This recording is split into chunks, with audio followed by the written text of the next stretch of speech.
Check 1 2. Check. Okay. I think our audio is good.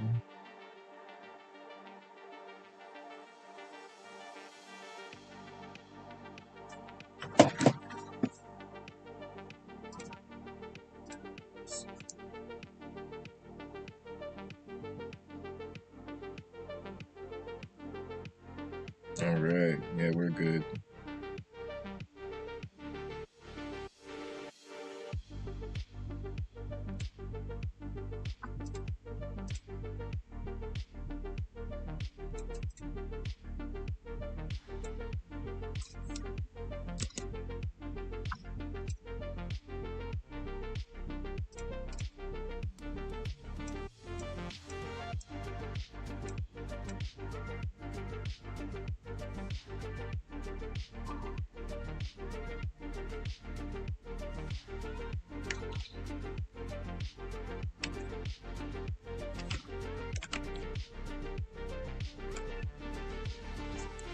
All right.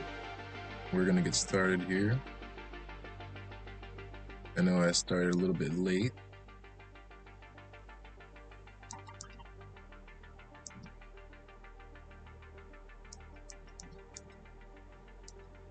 Check 1 2. Alpha sign. Check 1 2 1 2.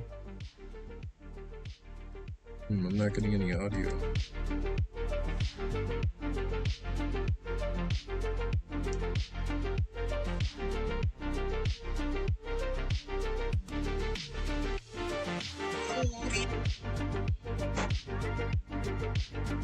Keeps freezing.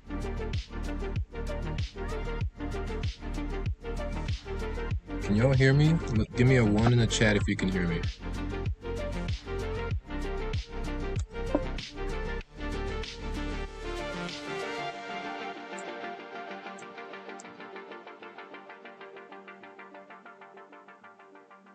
Yeah, I don't think the audio's working. Shoot.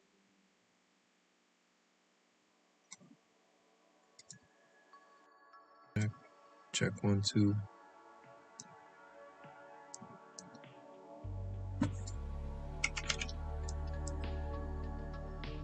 Oh no, it is working. Okay.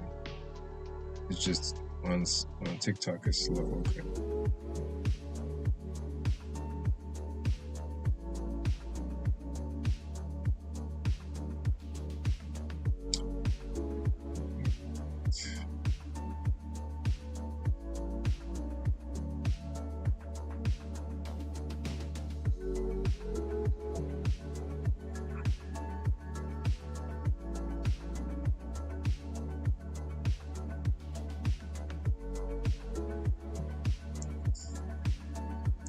Okay, so everything is good on YouTube, on YT.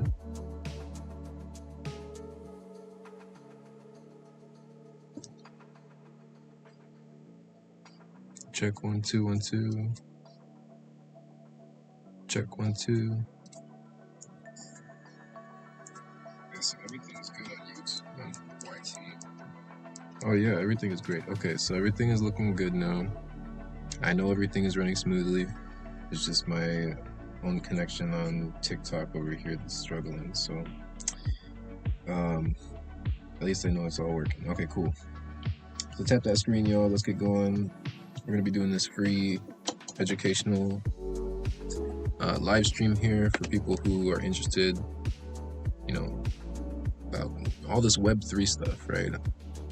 We had a whole video we did yesterday. You can go back and watch the first one and get the introductory, but we're gonna move forward here and continue from where we left off. All right, so let's see. I'm gonna transition the screen now. And there we have it. Welcome in, I'm Expohiti. Thanks for joining. I'm a musician, artist, farmer, Web2 and Web3 developer. So I do a lot of different stuff, but today I'm here sharing some information that I've put together. I created this free self-guided course called Web3Webs that you can go and access at any time without any type of sign up or payment or anything like that. I created this resource because I believe that this information should be accessible to the public. Unfortunately, a lot of capitalistic people have tried to gate this information and keep it only for people who have large amounts of money to pay for it, right? But I don't believe that that's right. I think that it should be shared. So that's what I'm doing here today and with this course. So you can go at any time to this course whenever you'd like, and go through the entire thing yourself by going to the thing that you see right there on the screen. It says Web3Webs.page, so it'll take you straight there, and then you can go through the course yourself. Right? Takes you through everything here, step 1, step 2, all the way through. And I'm still working on step 5. Excuse me. So just give me some time for that. I have a lot of different things I'm working on, right? But this is all also being offered through Rhythm Multi-Metaversity, which is another project I'm working on. It's going to be released, sometime in the future, basically where people can teach and take classes of just about any type at this virtual university, and it's going to be across multiple different metaverse platforms and implementing, a focus mainly on the arts, right? So like music and art and all that kind of stuff. But we're going to, of course, have classes for all kinds of different things. And Web3Webs is actually the introductory or, prerequisite course that you're going to need to take when you go to Rhythm Multi-Metaversity. So by going through this now and going through this information, you can actually test out of that part of the prerequisites at RMM if you decide to go. And we're going to have a lot of free courses at RMM as well. It's not all going to be paid, right? The majority of them are actually going to be for free. And we're going to have other mechanisms in place to be able to pay our teachers fairly, what they actually deserve, stuff like that. So make sure you're following and checking out everything we got going on so that you get updated and stick around, because we're going to be going through some really good information here. Okay. So we're going to go back up. We were only in step 1 because the first video I made yesterday was just kind of like an introductory thing. I was testing things out, learning how to use the software and get everything edited. And now you can see I'm getting it all together, right? We got the new follower, new donation thing. We got the comment thing below, right? So I got it set up now. I got things going. And I think, yeah, I did. Okay. I switched it over to HD. At least it should be for my camera. I'm going to double check, because I had it on like a really low. Okay, yeah, it's at high resolution now, because I had it at a really low resolution before and it did not look good. The next thing to do is the microphone. I know the microphone quality is not there, but we're gonna get there. Enough with that. We're gonna continue on with presentation 1, where we left off last time. Let's see, was in vocabulary check. We finished off with hedging. So we completed all the vocabulary check then, and we're going to move on to the first little module that we have here that actually dives into the information. Because that was, vocabulary, just that you can get caught up on different terms and stuff like that that are going to be used in this. So, all right, let's go. If you have any questions at any point, drop a comment. Don't feel like, oh my gosh, just answer it, or just ask your question and I'll answer it. So yeah, we're here for that. Thank you for joining, Phyllis. I appreciate you joining. Drop some hearts or a comment if you have any questions, and we're going to continue on. So what is a dollar, right? Sounds like a simple question. Sounds like a very, very simple question. Oh, a dollar, right? You pay for stuff with a dollar. Well, or often the answer given to that question would be money, right? Or what do you think a dollar is? Drop it in the chat. Let me see. Because on YT, the comment should pop up here on my screen. I don't know about TikTok. It might not come up there on my screen, at least. I'll see it over here on TikTok. But yeah, so what do you think a dollar is? Just let me know. I mean, it's on the screen there, obviously, but so I guess we'll move on. Oftentimes people would say it would be money, right, or a way to pay for things. but the best and simplest answer is debt. So a dollar is actual debt instrument, right? It represents an IOU from the government. The dollar is a fiat currency. Remember, we went over that in the vocabulary. Fiat is the main currency of a country or a nation that they use to pay and use and for taxes, right? It's the currency that is controlled by a central government, in this case, the U.S. It's also used to be on the gold standard, where they had dollars that were backed by actual gold. And this was stopped in 1933 by President FDR. That is something very important. That's like, I want to highlight that, like underline asterisks, right? That, because the gold standard is pretty much where the dollar just completely fell off once we stopped using it, because we had actual gold backing up every dollar that they were creating, because they print these dollars, right? They make them. It's not like they dig up dollars somewhere, right? No, they had gold and they created these dollars as a debt instrument to be backed by that gold. And silver and other stuff like that too, but mainly gold, right? That's why it's called the gold standard. So once they stopped doing that, pretty much the purchase power and the value of the dollar just completely plummeted. And that's another thing we went over in the vocabulary, right? So if you missed that, make sure you go back later. I'm actually going to go through this chart first. So the rise and fall of the US dollar. I don't know if you can see it that well on your screen. Maybe if I zoom in some more. There we go. So this is the rise and fall of the US dollar, right? And this is only going up to, let's see, 2015, I believe. 2019. 2020. Okay. So up until 2020. Now, it shows here, oops. Okay, I gotta figure out how I can zoom in so you guys can see this. Yeah, it doesn't wanna let me do that. There we go. Okay. Cool. So it shows here when the Fed was created, right? The Federal Reserve, right around here at the beginning, back in, what was that, like 1919 or 1918? We'll get into that later. It's part of the presentation, but it was back then, right? Immediately since then, the purchase power, right? Remember, purchase power is how much you can buy using these dollars. Of the US dollar just completely sank. Yes, 1913. There we go. From 1913 to 2019. Now the purchase power just absolutely plummeted from purchasing power in 1913 dollars, right? So this is accounting for inflation now, and we're going to get into inflation later.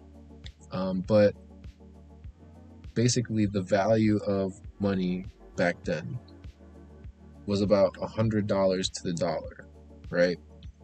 So think of it that way. We have now a lot less that we can buy using these dollars. We used to be able to buy a lot more, right? About $100 worth of stuff per dollar that we have now, compared to back then. That's the way you can think of it. So when the Fed was created, crashed, it started to come back up because we were using the gold standard. Then once, let's see, that was 1933, right? So right here, 1933, and oh yeah, each of these pink bars marks a recession period. So we had a large recession period right here, which is also the Great Depression. And then, boom, right there, we had the taking it off the gold standard. So absolutely just ruined everything. The Bretton Woods Agreement continued to plummet things, recessions multiple times. Had a decent period here between 1960-ish and 1969, or maybe 1970, before there was another recession. And then the oil crisis, of course, hit. Then the second oil crisis hit around 79, 80. And then the dot-com bubble all the way up here in early 2000s. People try to compare Web3 to the dot-com bubble, but it's actually much, much different. The dot-com bubble happened because of, well, I mean, it's not much different. It's pretty similar actually, but it is very different because the dot-com bubble, here's the similarity. The dot-com bubble was basically when, oh man, it's actually part of the, I'm getting ahead of myself. It's part of the presentation. I'll get into it later. Stick around. I got to do the teasers, right? Okay, so Lehman Brothers collapse, Trump tax cuts in 2018, right? So all these different things happening just continue to absolutely plummet the dollar, right? The purchase power of the dollar keeps going down, down. And every time that they also print more money, right? Inflation, the value of your dollar goes down again. So here's exactly what I'm talking about with that, right? We're going to go into more. So inflation, and I was mentioning that and I was getting ahead of myself. So here we go. Inflation. Because the dollar is constantly being inflated by printing more of it while wages remain the same, the buying power of the dollar continues to drop. From January 2020 to the end of 2022, the US has printed nearly 80% of all US dollars in existence. And that was just from that period. That also happened again just from the time period of 2023 to early 2024. So again, they printed almost the entire supply 2 times over now. This means that the purchase power of the dollar has plummeted more than ever before and will continue to drop, and it has. I have to update this information. Now, let's continue on. So therefore, my money in, this is what you're asking yourself, right? So therefore, my money in the bank is losing value? Yes, yes, absolutely. Every second. If you're leaving your money at the bank, hoping to save up enough one day to be financially stable, you will always be fighting a losing battle against inflation. For example, if you put $1,000 in a savings account in 2020, now because of the 80% of the supply that was printed since 2020, that same $1,000 only has a purchase power of about $200 just in 2022, and that was just 2 years of inflation. Imagine 4 years now. That would probably bring it all the way down to like $50, right? So the inflation rate is outrageous, and that's why the income gap is becoming so much bigger. You know what I mean? There's really no middle class anymore. So what can we do? We can diversify and hedge to protect the value and increase the amount of our dollars by carefully investing them into a diverse set of assets that gain value over time instead of losing it, right? Instead of dealing with inflation, there's other things that actually appreciate in value. Examples: stocks, bonds, Forex. I don't really like Forex, but it's out there and it works for people, right? Just not for me. Registered securities, actual registered securities where you're investing into companies that have been registered and you're expecting a return. Crypto, NFTs, gold, silver, etc., right?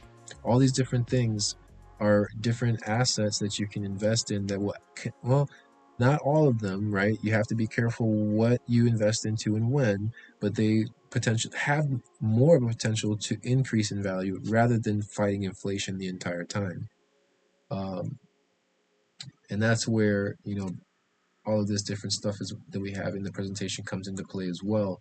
So you can know how to properly move your money around in the system. Now, centralized finance deals with currency systems that are controlled by a central government, business, group, or combinations of the three. Most of what we are familiar with, what we know about, is centralized finance, right? The banks, the loans, all that stuff, right? The Federal Reserve, that whole system, that is all centralized finance. This new system that's coming out through Web3, not all of it, but a good majority of it, is dealing with decentralized finance. So we'll get into all of that.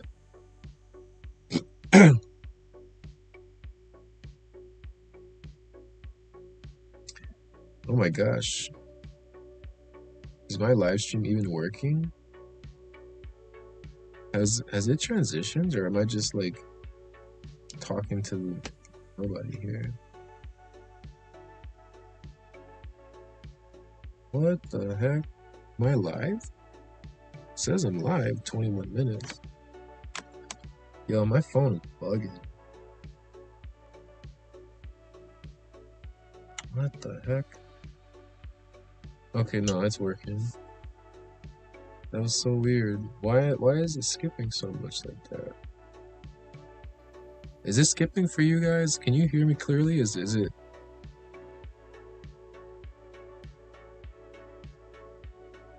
I don't know. I think it's okay. Alright, anyways. Oh no, I gotta go back so in case I get comments. Shoot.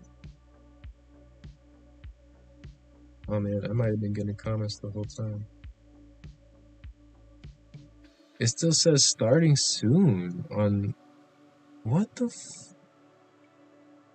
TikTok, why you blocking me? What's going on here?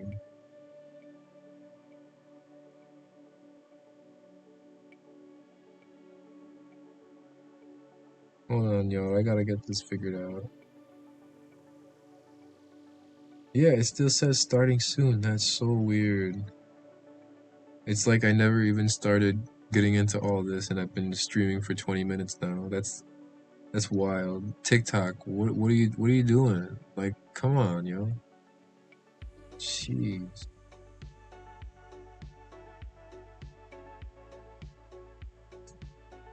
They're just really trying to stop me. I don't like that.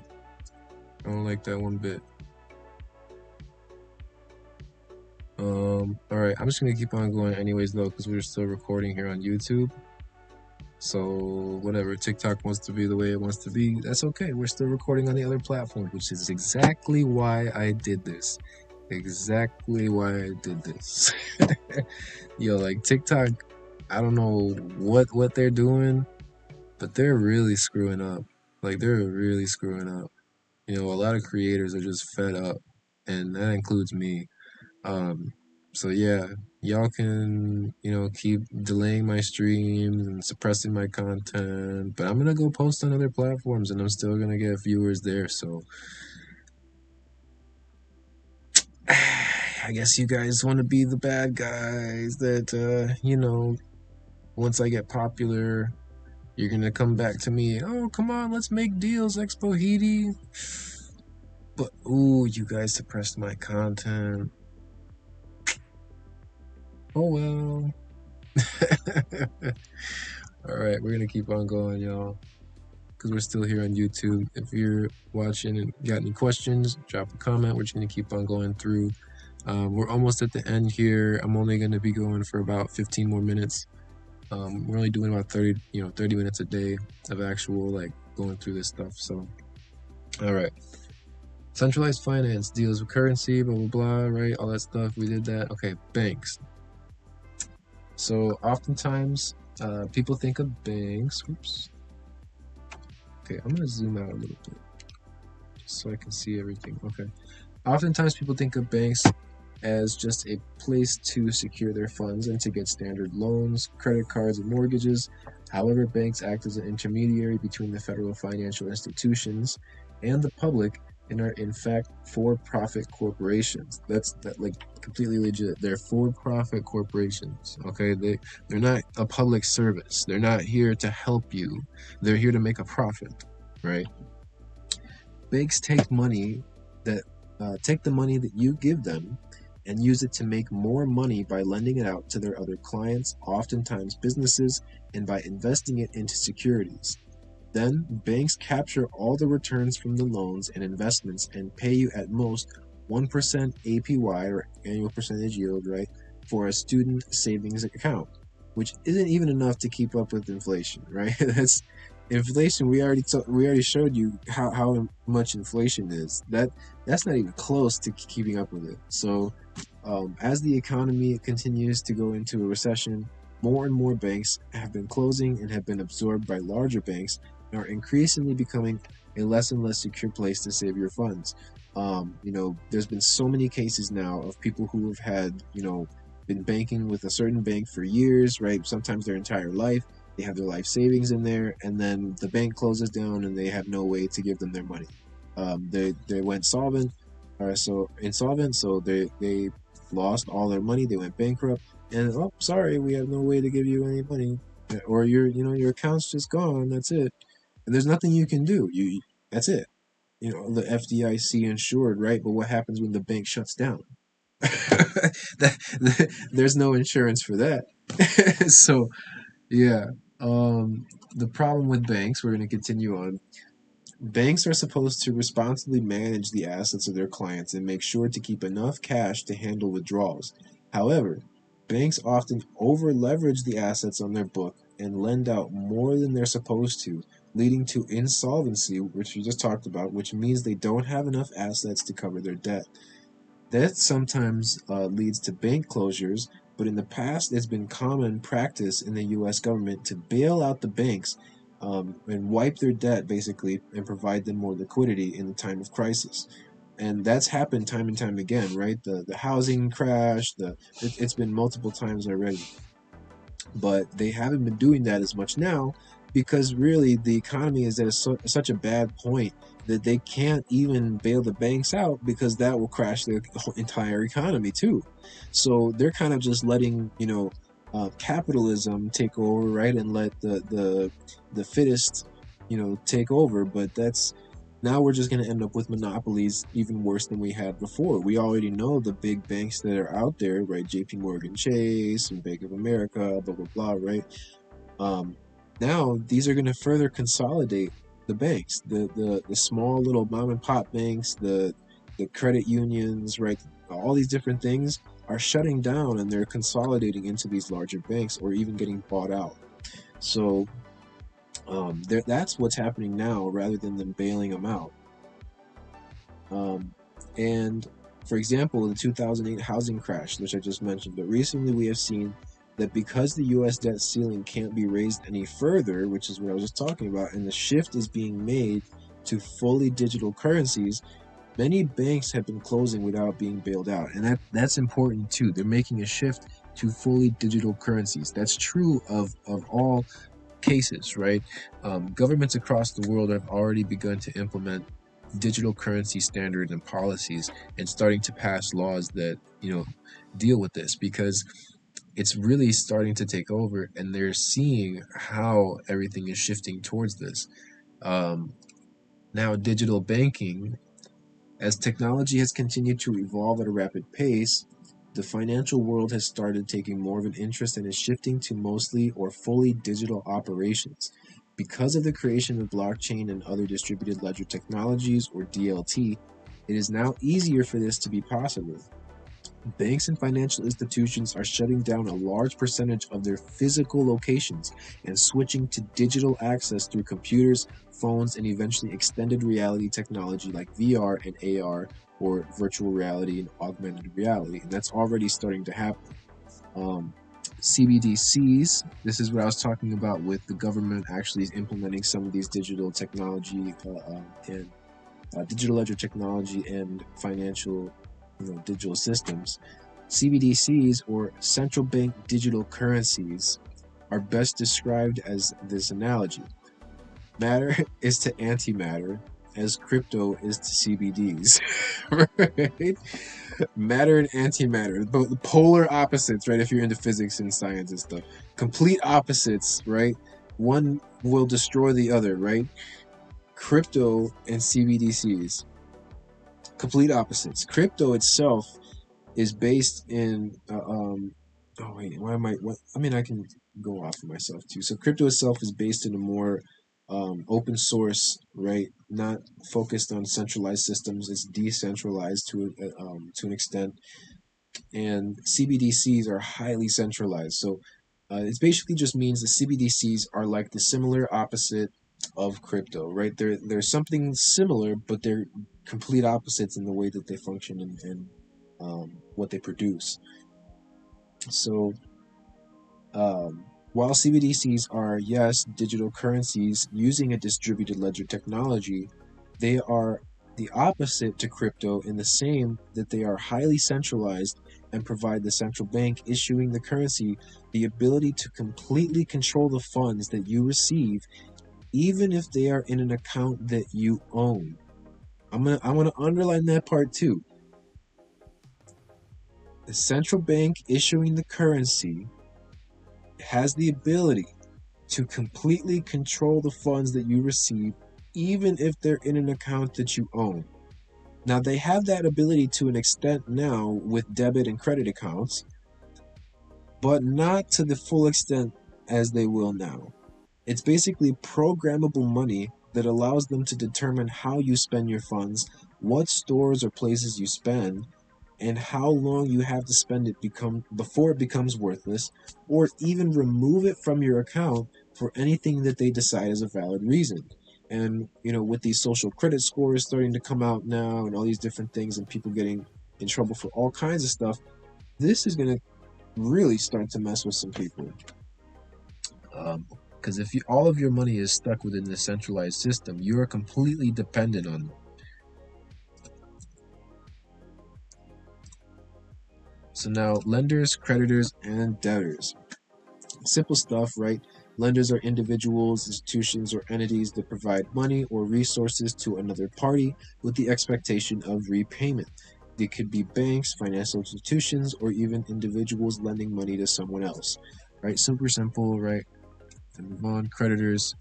I'm gonna try again on TikTok to see if the video is running properly now, so I can see if there's any comments and stuff.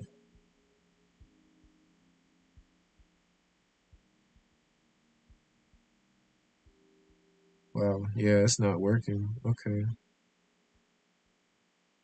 Oh no, it is working. It's working now. Awesome. I mean, it's like skipping, but whatever. Okay. So if you have any questions from all the stuff that I went through already, drop them in the comments. I'm sorry I wasn't here to, to see them all before, but drop them in the comments below. Thank you for joining, JJ. Appreciate you. So creditors. Now, creditors are entities or individuals. Um, wait, hold on. Let me just double check on this real quick. Sorry about that. Okay.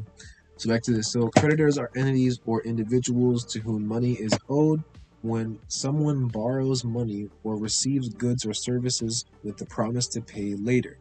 They become a debtor to the creditor, right? Creditors can include banks, businesses, or individuals. Super simple stuff. We already pretty much know this, but it's like explaining it more in detail, right? And then debtors, which we just talked about. Debtors are individuals, companies, or governments that owe money or have an obligation to repay a debt.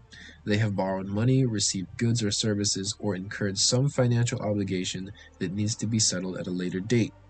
And the debt clock for the U.S. is the highest of pretty much any country out there. So,